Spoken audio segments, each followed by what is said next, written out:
Welcome, everyone. My name is Janan Mohajer. I'll be stewarding the conversation today. I'm so grateful for you all to join us. Good afternoon. On behalf of Interfaith America and our partners at Project Democracy, I wanted to welcome you all to this webinar, Strengthening Civic Infrastructure for 2024. You will be hearing from a number of experts today on how you can take action to ensure free and fair elections in this important election cycle and this important election year. We will start our programming with remarks from a very special guest on why it is so important for religious communities to take on this work from her perspective as Secretary of State of the all-important state of Michigan. She is a champion for involving everyday citizens, including faith communities, in our election process. As Secretary of State, Jocelyn Benson frames our conversation.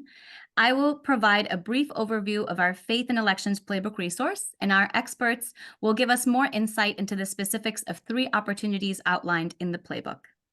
We are very excited to have Secretary Benson with us to kick off this conversation today. Just to briefly introduce her to you all again, Secretary Benson is Michigan's 43rd Secretary of State. In this role, she has become one of the nation's most prominent leaders in ensuring elections are secure and accessible. Secretary Benson's work overseeing Michigan's 2020 and 2022 general elections, both of which drew record-breaking turnout, were more secure than any prior election in state's history. They earned her the national recognition, including John F. Kennedy Profile and Courage Award and the Presidential Citizens Medal.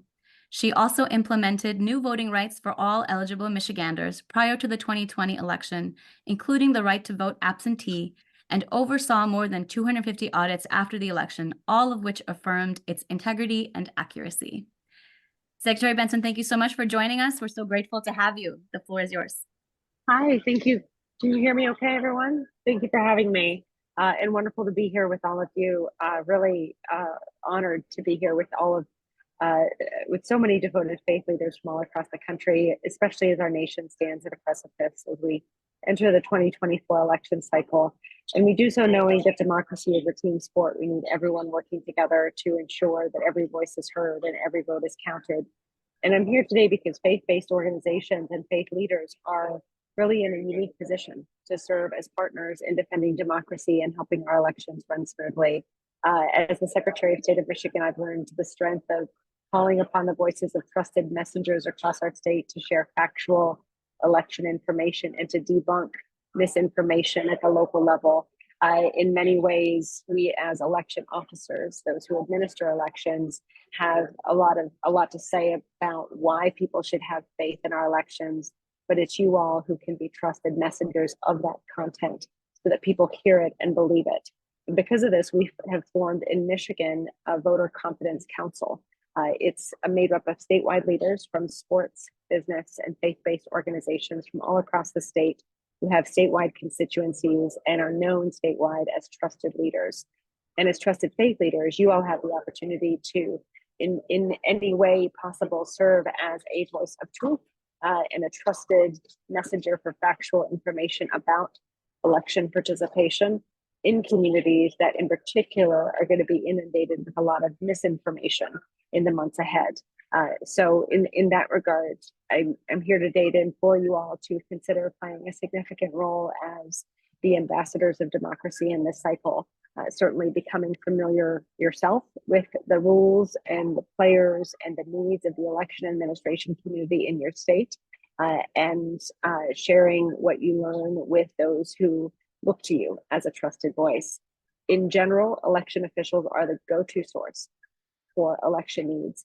And in moments such as this, you can help us and other election officials connect the voters who need to hear the information that we have that may not receive it unless it comes through voices of people they already know, like all of you.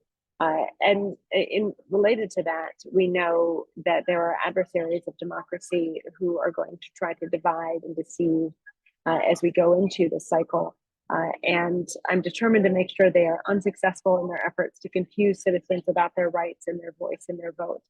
But we know no matter where we live or who we plan to vote for, it's on all of us to ensure citizens not just know the truth about our elections, but can be critical consumers of information about that is in many ways designed to confuse citizens about their rights. We know this misinformation is going to be turbocharged in this cycle with the advancements of artificial intelligence that in particular our foreign adversaries have access to, and we know will already leverage and utilize to influence citizens' voices and try to help confuse them about how to exercise their voice or their vote. And so one of the things we need help with, in addition to proactively sharing through trusted messengers like yourself, the truthful information about our elections, how to vote, where to get your ballot, where to return it, why you should trust that when you cast that ballot, it will be counted, how you can affirm the results of the election, where to go when you have questions, all of those things. In addition, we need to equip citizens in partnership with all of you with a sense of where to go when they hear information and they're not sure if they should.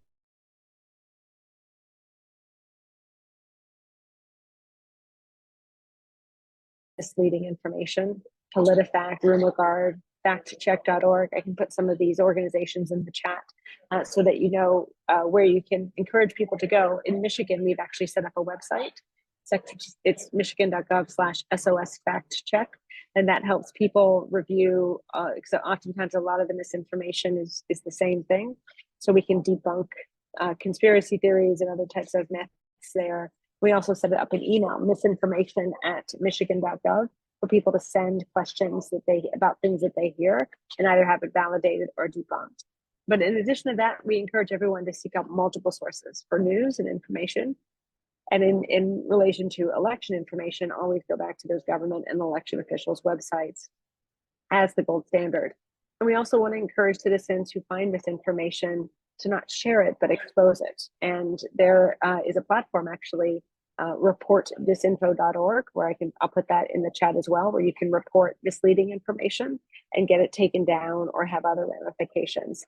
The bottom line is there's really important roles for you all to play in helping us not just proactively tell citizens the truth, but also ensure that they're equipped with what they need to know when the misinformation hits. And it all comes down to the reality that this election is, as I said at the beginning of my remarks, is an inflection point. It's going to define who we are as a country moving forward.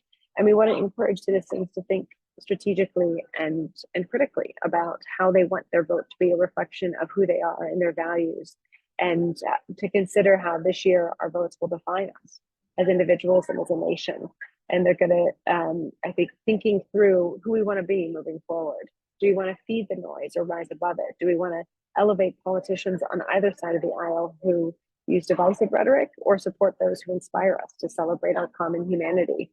I think we can unite as an electorate to support candidates from both parties who speak the truth and demand the same of their fellow politicians. I hope we can get back to a place where our elected officials recognize the importance of the ability of them to disagree without being disagreeable, or devoting themselves to service above self-promotion, and committing themselves to bring our country together. But I think it's up to all of us, and particularly the faith community, to really push us in that direction and help voters and citizens see their power to move our country back together into a place where we can all come together and recognize our common humanity in each other. But I do believe it's up to us and also the votes we cast to send this message. And that's something that we all have to think about over these next few months, because indeed this November election will singularly define the country and all of us for the next quarter of a century. And my hope is that we can all recognize the part and the role we have to play in working together to disarm and diminish, in particular, attempts to confuse American voters about their rights and about their votes. In my view, this moment in history demands that we come together and resist attempts to delegitimize elections, or silence or deter the voice of our voters of all voters from being heard. But if we stay silent in this moment, we will allow those forces who seek to divide and deceive and deter citizens from participating to instead take center stage, when at the same time we have a role to play in bringing people back together with the truth on our side, and with the history and the substance of who we are as a nation on the side of democracy and the future. So thank you again for having me here and for all that you do, because we've got a lot of work to do together in the months ahead. But whether it's helping us recruit poll workers, serving as election workers, giving citizens access to information they need about where to register to vote or how to get or return their ballot, or overall equipping our citizens to be critical consumers of information so that they can not share, but instead debunk misinformation. All of that are ways that we can play a role in bringing humanity together in this moment and ensuring our country continues to reflect the best of us, and our democracy advances that as well. Thank you for having me. Thank you so much, Secretary Benson, for joining us, and more importantly, for all of the work that you're doing on the ground. We're so grateful to have your wisdom and grateful for your time as we kick off this important conversation. It's leaders like you who motivate all of us to put the work in to make sure that our election process is safe and that we have a democratic process that has our trust restored.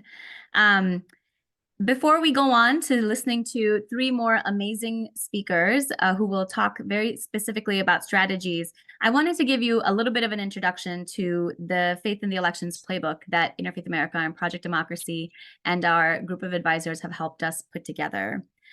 So first, before I dive into that, wanted to give you all a little bit of housekeeping. So we have three incredible speakers that will share presentations. And after that, there will be a little bit of time for you all to ask questions of us. And when the time comes for questions, please raise your hand using your Zoom tool or put your question in the chat. And our colleagues, Becca and Raleigh and others will make sure that the questions get to us. The chat will be on throughout the presentation, so you're welcome to put questions in as they occur to you. When we get to 3 p.m., the speakers will depart, but we will create breakout rooms for all of you to continue the conversations of the three strategies that we are discussing today: recruiting poll workers, serving as poll chaplains, and utilizing space as a polling site. This is an opportunity to get to know other civic activators and to share ideas, and the rooms will be open until 3:20. So I will briefly talk through the Faith in Elections Playbook project with you and then hand it over to our first expert. You can find the playbook on our website, interfaithamerica.org. This resource is a one-stop shop for you to find nonpartisan ways that faith-based organizations and nonprofits can take action to increase trust in our elections. The site includes overviews of the needs that we have identified, an overview of activities, how-to guides, frequently asked questions, templates for your activities, and other information to give you what you need. The project's main goal is to increase trust in our elections by engaging everyday people to help make sure that they run smoothly. We want to help faith organizations hold our communities together during what we know will be a challenging election season, and we want to empower you to take actions that help our elections run well. I'll say, as someone who is in a household with 2 elders and 3 young kids, Election Day is pretty much a day when we have to strategize to make sure that we get everyone who is eligible to vote to the polls, and also to ensure that our young people are excited to vote. So I often take my kids with me, and also ensuring that my parents have the right tools to make the choices that they are inspired to make at the election poll. So thank you for this tool. This is really important work for all of us. What is in the playbook? Here are the areas of activity that we are encouraging. And I should note, almost all of the information in this playbook is actually lifted and cited from folks who are already doing excellent work across the country. There is very little here that is new, and we are trying to connect the great work already underway to the people who can use it and build upon it. These areas include recruiting poll workers, recruiting poll chaplains and providing a peaceful presence at polling locations, offering spaces for additional polling locations, sharing accurate information, meeting the local election officials, and building bridges across differences. Now, we not only want to support your efforts with information, we are also raising funds to provide financial support for this work. So please check out these opportunities on Interfaith America's website for available grants. We can go to the next slide. Now, it is my pleasure to introduce one of the members of our advisory committee and someone who is a legend in the faith and democracy world, Dr. Barbara Williams Skinner. She needs no introduction to those of us who are familiar with this world and are doing work in this space. So I will hand it over to Dr. Barbara Williams-Skinner. Thank you so much for joining us. Well, thank you so much for having me. It's always a pleasure to talk about something that's on America's mind right now. In fact, I think America is collectively holding its breath in anticipation, in anxiety, in fear, and in trepidation of November 5th election. And that's why this work, this gathering is so important. And if I could pray a prayer right now, it would be for more secretaries of state like the one we just heard, Secretary Jocelyn Benson. Faith United to Save Democracy did not start out as multiracial faith and generational. We started out in 2021, and you'll see in the next slide, as really beginning with our group of mainly African-American clergy, talking about the voter suppression of African Americans. I mean, after all, historically, that's what Dr. King and so many others worked to stop, and that is voter suppression of African Americans across the country. And that's why the 1965 Voting Rights Act. But we did that through the 2020 election. We're largely in 10 states, trying to make sure that Black voters got out, got protected, et cetera. But in 2021, you'll see in the next slide that this was no longer about Black voters. When after 400 voter restriction laws were passed in 49 states, 19 states actually passed them, criminalizing even giving food and water in states like Georgia to weary elders and others. And then when 14 states really acted to literally overturn the election after people voted, we said, no, this is time for us to protect everyone's vote. And why are we doing this? You'll see that our mission is grounded through the Reverend Jim Wallace, who's been in this work forever with Sojourners, Adam Taylor and others, Moya Harris, myself. But we are backed by, as you'll see in the next slide, by large numbers of very, very core leaders who believe that God's image is in every voter and that everyone has a right to free, fair, and safe election. So it's really more about our faith than our politics, and we must stay rooted in that faith throughout this. Otherwise, we sound just like everyone else.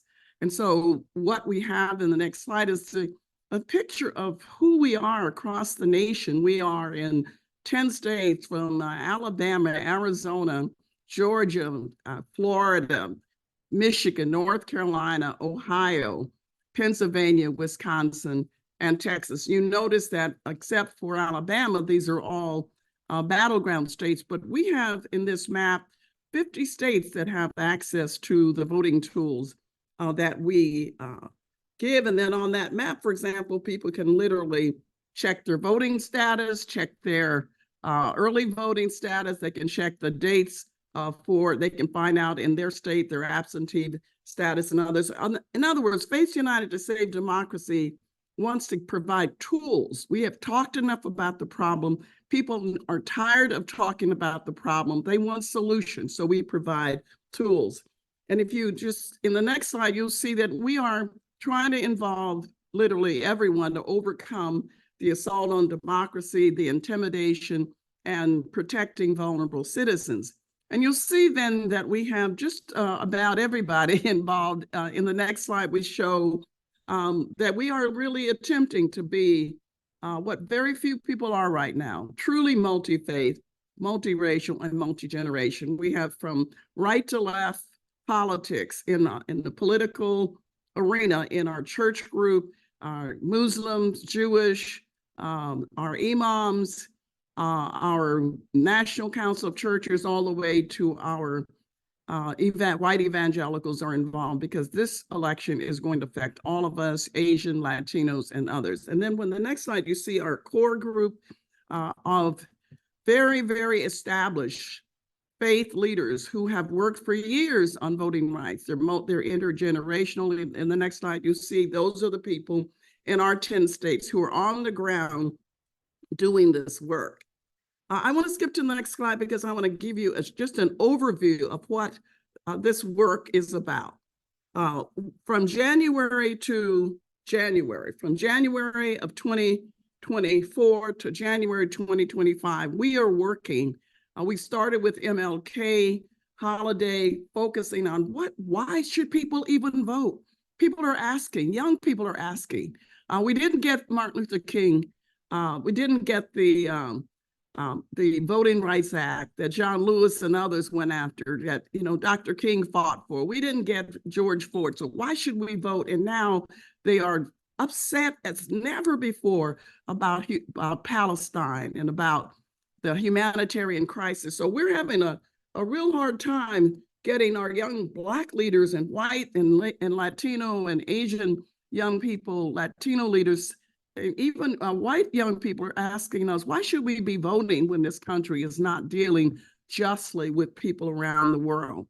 We're spending this period now on voter education. And you'll see in the chat right now, there should be links to checklists, like what clergy should be doing over the next 90 days. And what messaging that people should be using when people say they're two old men, why should I vote for either one? Or my vote doesn't really count, or we're not going to be a democracy anymore. You should have positive, compelling messages. We should not succumb to the negativity.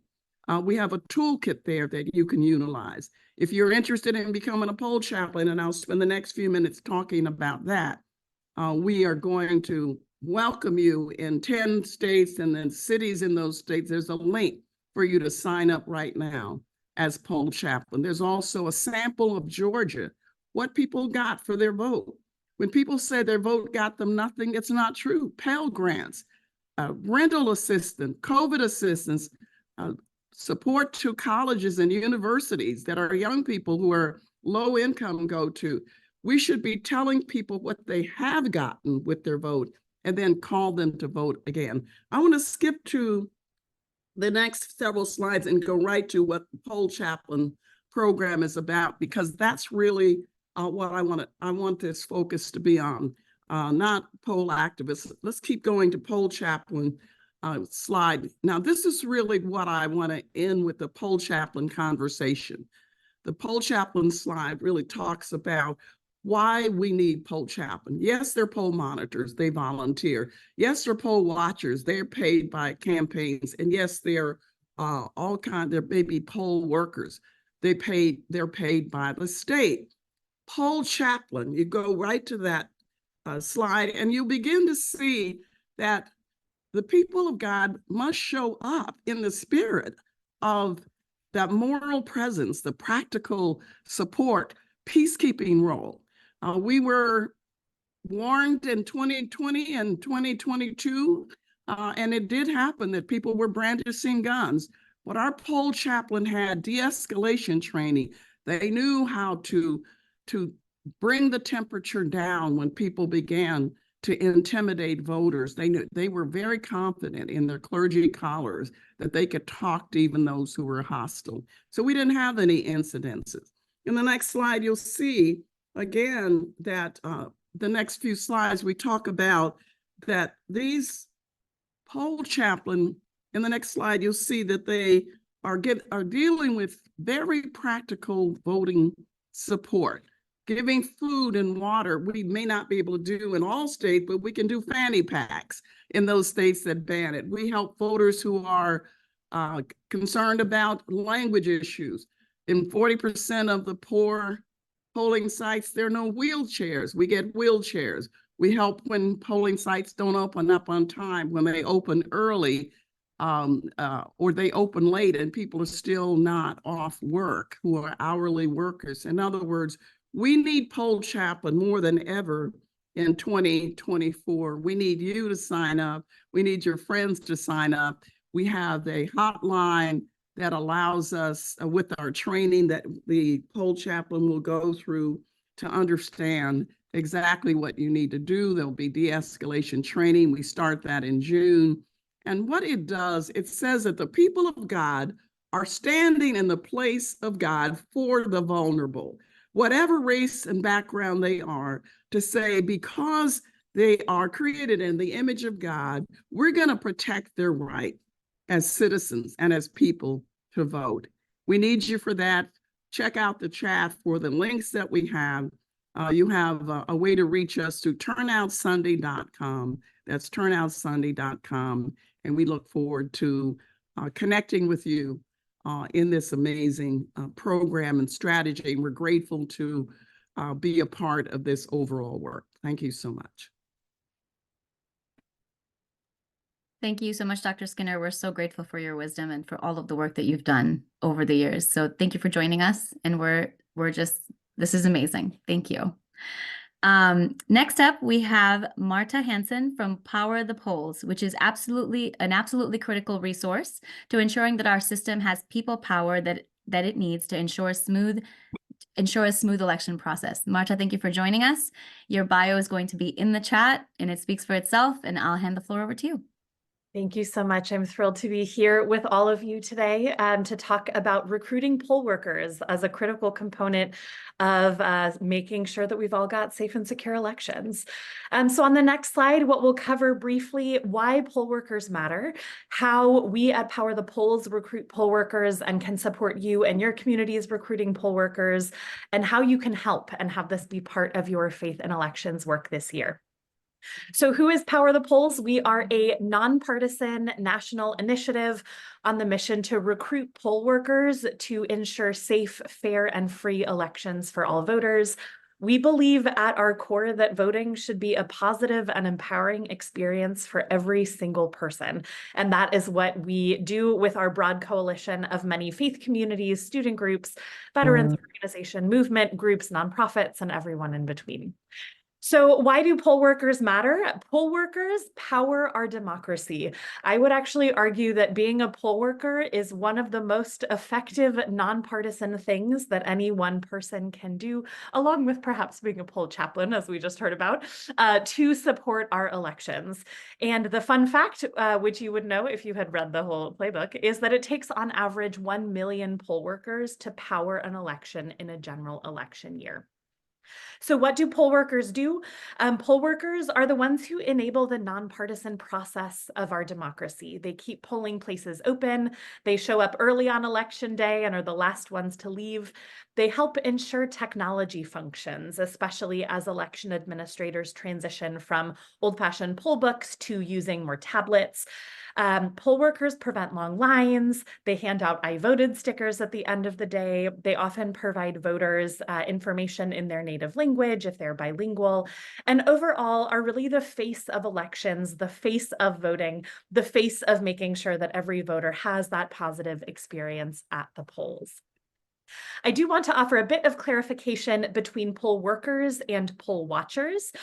Dr. William Skinner had alluded to this a bit in her slides, but poll workers are sometimes called election workers or election judges.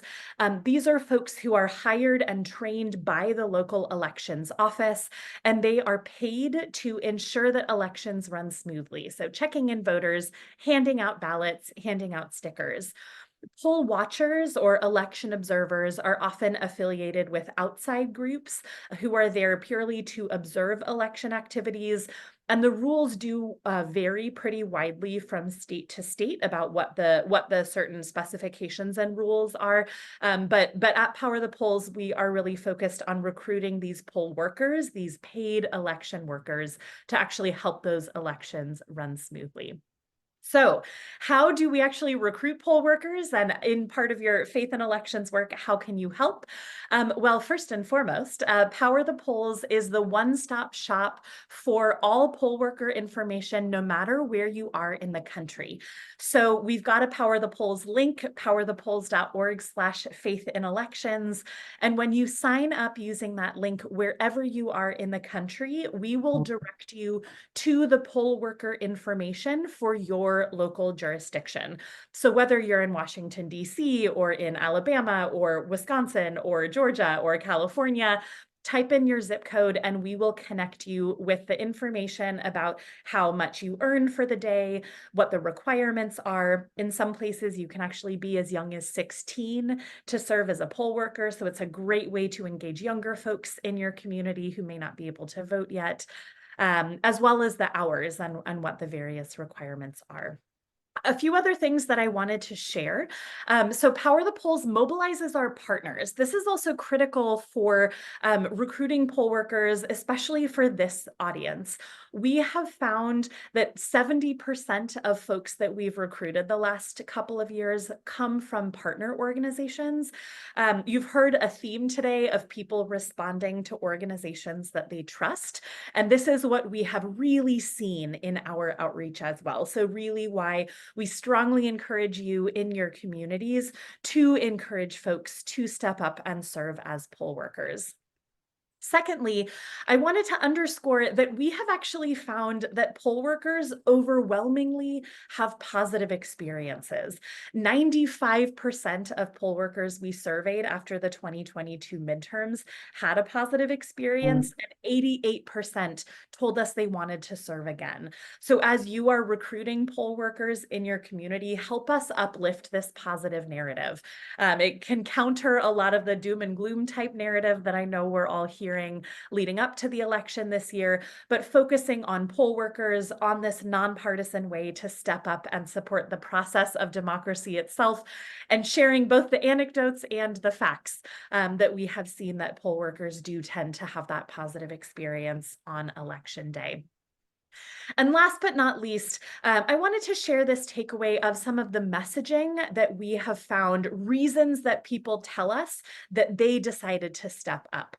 Overwhelmingly, people who signed up with Power the Polls told us they wanted to be a part of the process, they wanted to help preserve the democratic system, that they were driven by a sense of civic duty and democratic responsibility. So really, we try and work with our partners to try to uplift these messages too, right? This call to action around taking action, supporting our systems, supporting our communities, helping our neighbors vote as part of our shared civic duty and sense of service, as you've heard some of my fellow speakers talk about as well.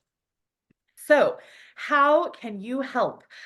You can help us power the polls as this critical part of your faith in elections work this year through a couple of different ways.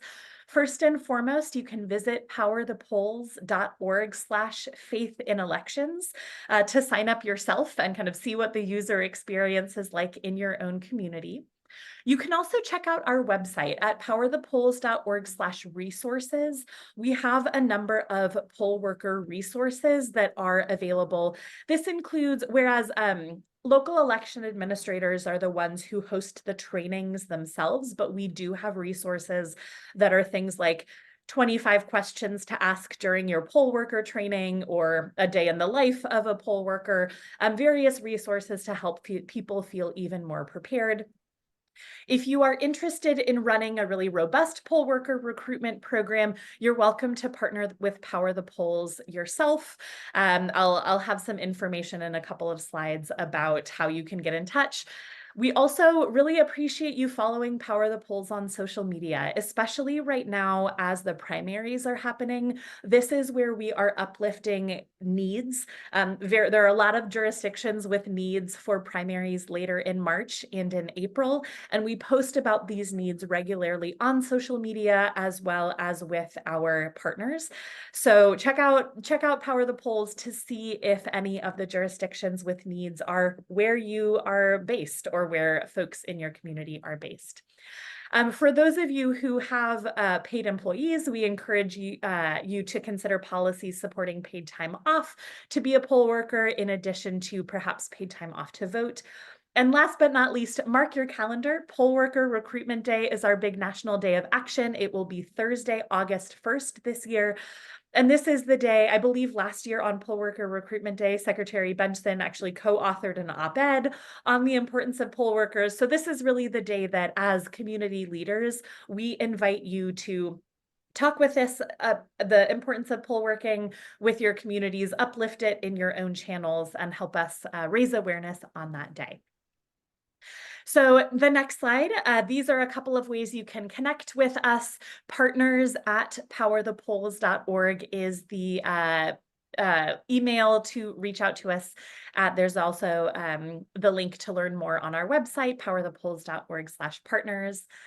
And then last but not least, to close, I wanted to end with some gratitude. So this very last slide has some gratitude from, these are real quotes from real election administrators who have received poll workers from Power the Polls and our network of partners.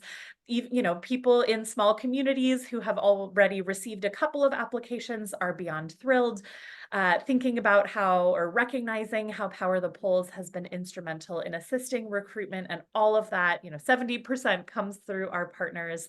So really, you know, this is one way of taking direct action that has specific, tangible, deep, and really meaningful impact in local communities with your neighbors and at the polling places that you and your community will be going to. So thank you all so much for having me be a part of this and for considering poll worker recruitment as part of the way that you are activating this year. I'll pass it back to the Faith and Elections team. Thank you so much, Marta, and thank you for this work. These testimonies are basically proof of the importance of the work that you're doing. So we're just really grateful, and thank you for sharing it with us. Our final speaker today is another crucial member of our advisory committee, Sofi Hersher Andorsky. Sofi is involved in a wide range of democracy work in the Jewish community, and her organization, A More Perfect Union, has been doing work similar to our playbook since 2020, and our project is really standing on their shoulders. Sofi, thank you so much for joining us, and the floor is yours. Thank you so much. It's an honor to be here. I want to start off by, we can advance to the next slide, just sharing a little bit about who we are. I think it will help contextualize the next couple of minutes. A More Perfect Union, the Jewish Partnership for Democracy, works to mobilize the American Jewish community in its full strength to protect and strengthen American democracy. And to do that, we've spent the last couple of years really honing in on the intersection between the highest leverage opportunities to protect and strengthen American democracy and the distinctive assets and opportunities that the American Jewish community and the American faith community has broadly to bringing to bear on that. Which takes us to this question, which is, why are we encouraging Jewish and other faith institutions with physical buildings to become polling sites? I love this question because there are a lot of ways to answer it. I'm going to focus on just a couple today. The first is because we need more. As you see in this graph here, Americans have about half as many polling locations to choose from as they did not years and years and years ago, but 6 years ago in 2018. This is a real challenge, and there are a lot of different reasons why. For example, a big reason that this is happening is because we see shrinking budgets for well-meaning local election officials around the country. A lot of local election officials don't relish closing polling locations, but don't have the budgets to keep more open. There's also been a move around the country to move towards voting centers, which can be county-wide versus precinct-specific.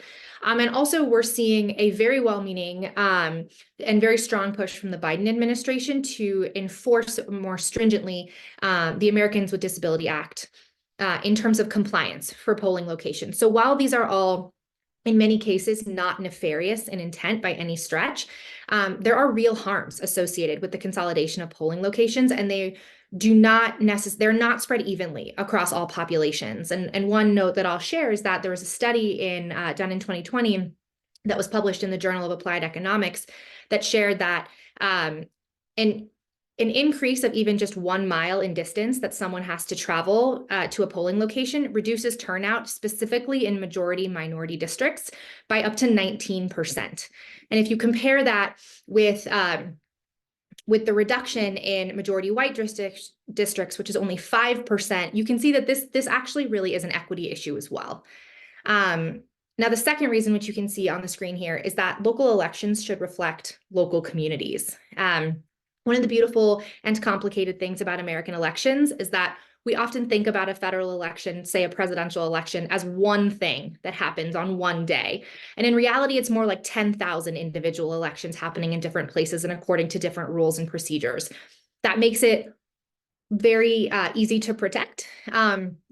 But it also means that the system is designed to reflect the local character of each community. And what you see here is a quote, it's one of my favorite quotes from Rabbi Michael Singer, who's the rabbi of a conservative synagogue in Pennsylvania, who talks about how for a minority religion, of which there are not a tremendous amount of Jewish people in the area that he lives, being a polling site is one of the only ways that their neighbors and community members have been welcomed into and been willing to engage with the Jewish community in that area. So it's an indication also that it's not just about a service you can provide, but there are benefits to your community as well. We can go to the next slide. And the last piece is that in some cases, faith spaces are actually ideal locations. There's a number of reasons for this. The first is that faith-based spaces tend to be embedded in local communities, and they tend to be sort of an integral part of a local populace. So it's not something that's unusual to people. There also tends to be parking. There's a lot of reasons why faith spaces are well suited for this, especially those churches, synagogues, mosques, gurdwaras, etc., who have gone through the process of updating their buildings to be ADA compliant with ramps and with access to bathrooms and things like that, with doors that are wide enough, etc. So when we get to the question of sort of actually what does it mean to be a polling place and how do we become a polling place, I'm not going to read you everything on this slide. I do recommend, if you're interested, that you take a screenshot of this slide or you take the PDF of the slides that will be provided to you. Also, you can always reach out to us. We're happy to talk to folks about this. I just want to note that you should keep in mind that the process and procedure for becoming a polling place and the specific requirements associated are different everywhere. Every county runs a little differently. The best authority will always be your local election official. Every site will be surveyed before anyone says sort of, yes, we're a go, or no, we don't need your services this year. And that every site needs to be able to remain open for the full voting period, including potentially a few days before and after. And I highlight that because it's really important that you actually look at your programmatic and liturgical calendar. This year, for example, the Pennsylvania primary for Rabbi Michael Singer, who I mentioned earlier, falls during Pesach, which is a major Jewish festival. Now, they've decided to keep their polling site open because they think it is such an important civic responsibility. But others may not make that same choice. Similarly, for Jewish institutions, being a polling site for all of early voting might mean being open on the Sabbath, which some would be open to and some are not. So it's important that you think about sort of how this actually looks with the way you operate and what your hard lines might be about how you're able to keep your building running. And we can go to the next slide. And the last thing I'll note on this, like I said, is that every county is different. You should consider a conversation with your local election official as the first step. You don't have to decide before you even reach out if you can do this. The best way to approach it is to say, hey, I'm interested in this. Could you talk to me a little bit about what the process might look like? In some places like New York City, it can take up to 2 years to become vetted for being a polling place. And in some other locations, they're really so desperate that it can take only a week or so to go through the process. Depends on where you are. And the best way to find out if they need polling places in your district is to reach out and ask. That data is not really available at scale. Two last things, not everybody has had positive relationships with religion, religious symbols, with faith-based spaces. So it's important that you're able to offer a space that does not have explicit religious symbolism. For example, a social hall or a gym, some kind of communal room that allows everyone to feel safe and respected in that space. Now, of course, security is the final piece of this puzzle. If you don't feel that this is right for your institution, it's okay to choose a different opportunity. But for many faith institutions, this is a great way to engage with your community and is a great way to build relationships with local election officials and make sure that the community understands how you are invested and what role you play in sort of the civic and public life of that space. So with that, I'll hand it back.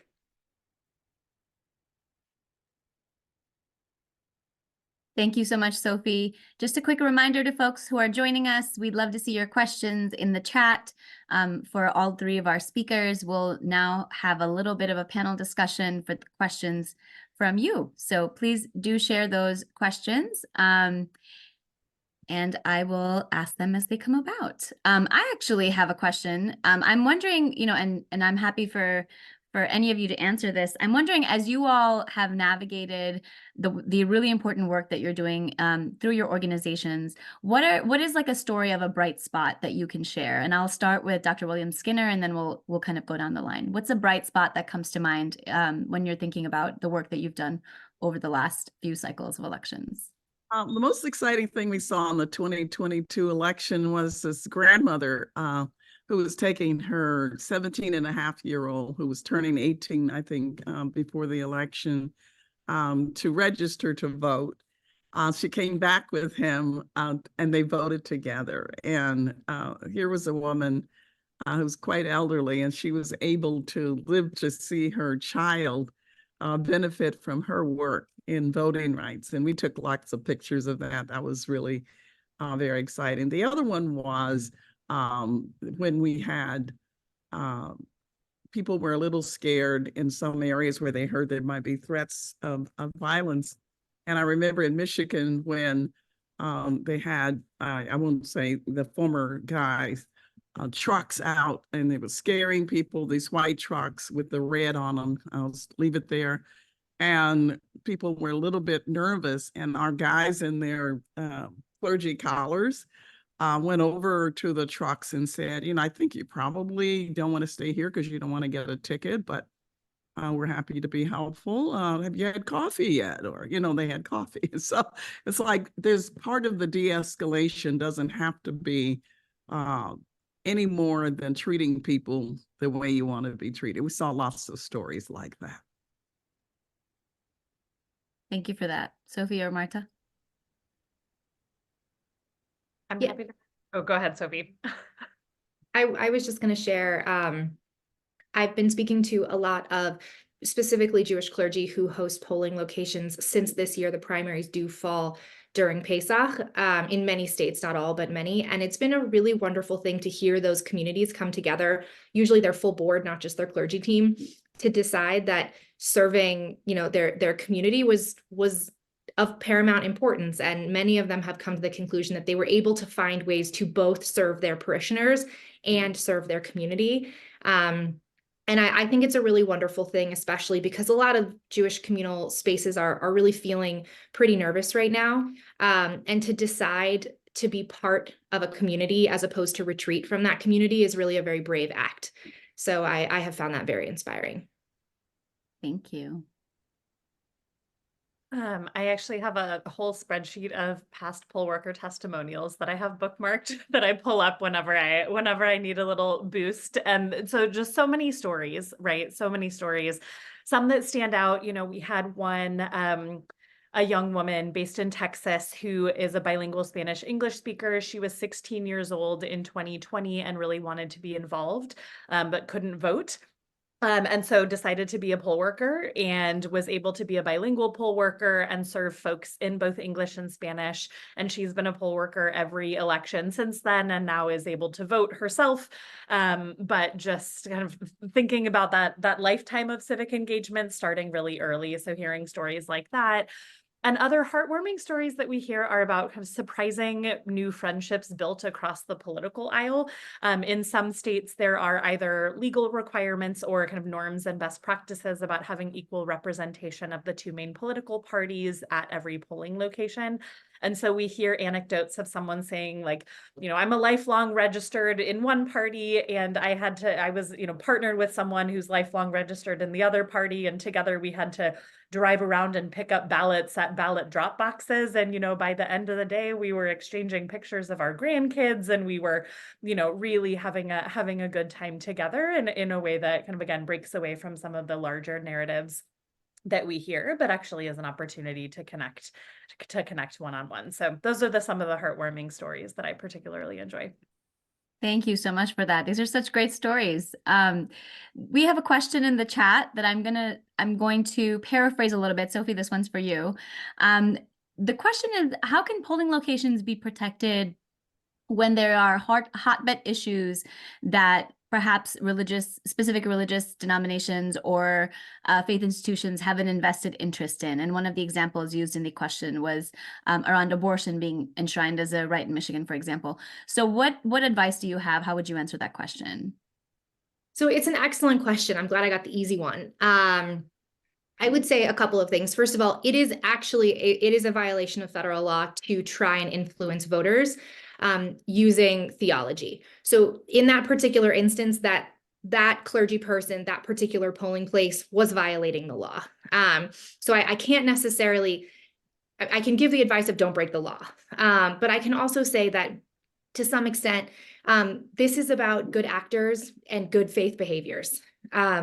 The practical reality is there are not enough polling locations in this country to serve every voter, and civil society institutions have to step up to be a part of this. It doesn't have to be faith locations. It can be small businesses, it can be sports arenas, it can really be anywhere that people gather. And it is incumbent upon the people who operate those facilities to act in good faith. And it is also incumbent upon the local election officials to ensure that the people running polling sites understand both the laws and the expectations. So I would say that on one hand, one opportunity here is to contact local election officials and make sure they understand how important it is that faith-based and all polling sites respect their neutrality. And I would also say that the more polling sites run by good actors operating in good faith, the better experience we're going to have for voters across the country. So I can't solve for this particular issue, but I can say that there is an opportunity to do and model better. And hopefully the people on this call can be part of that effort. Thank you so much for that. Once again, if any of you have questions, feel free to raise your hand in the Zoom function and we'll call on you. We have one more question that I wanted to put to you, Dr. Williams-Skinner. Who provided the de-escalation training for poll chaplains, and when will that be available again? Well, poll chaplain training and now de-escalation training will happen in June. And it was a combination of us. Many of us have been trained in nonviolence training through the Martin Luther King Center for Nonviolence, and others at Georgetown, Jesuit leaders there. We put that together into one combination training. So it's a combination, but it'll be available in June. The training, there's a sign up link that was in the chat for people who are interested in any of those 10 states and in those cities. I will say that people who are middle class, for the most part, will not have their votes suppressed because they know lawyers and they know judges and they know mayors and others. It's really low-income people across the board who are preyed upon in this period and where we need. So we don't need people in places where they're not needed. So we try to target 20% or more poverty areas of all races and all that. Thank you so much. I really appreciate that. Once again, any additional questions, folks? Yeah, I just wanted to add to what the last speaker said, and Ms. Sofi so rightly said. Yes, it is illegal to do stupid stuff, but people do stupid stuff anyway. Okay, so it is, let's assume everybody's not clear. There's so much anxiety and anger around people not getting their way on hot button issues that people are willing to be violent. So it is very important that, yes, that all people are respected in their religion or no religion. While we have Jewish and rabbis and imams and Christian and other faith leaders involved, we serve everyone.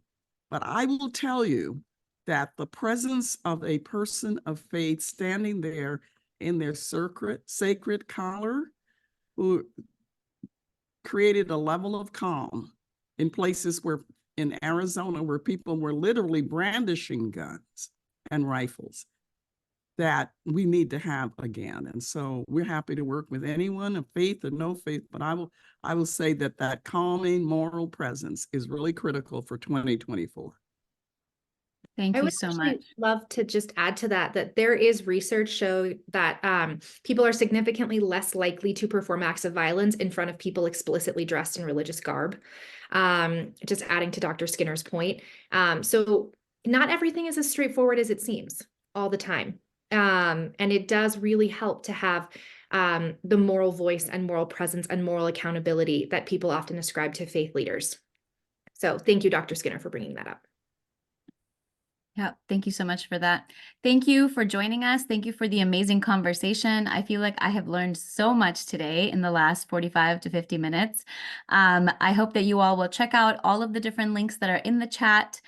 Please do be in touch with us, with our staff, and with the speakers here. If you have any questions, there are many, many resources available to you, and we hope to continue doing this work with you and alongside you as well. Thank you so much, everybody. And now we will go into the last part of our time together. We will be breaking up into small chat groups in order to talk more about this work with practitioners and with you all in the rooms. A quick thank you to our partners at Project Democracy for helping organize this event and for the larger project. And thanks for joining us.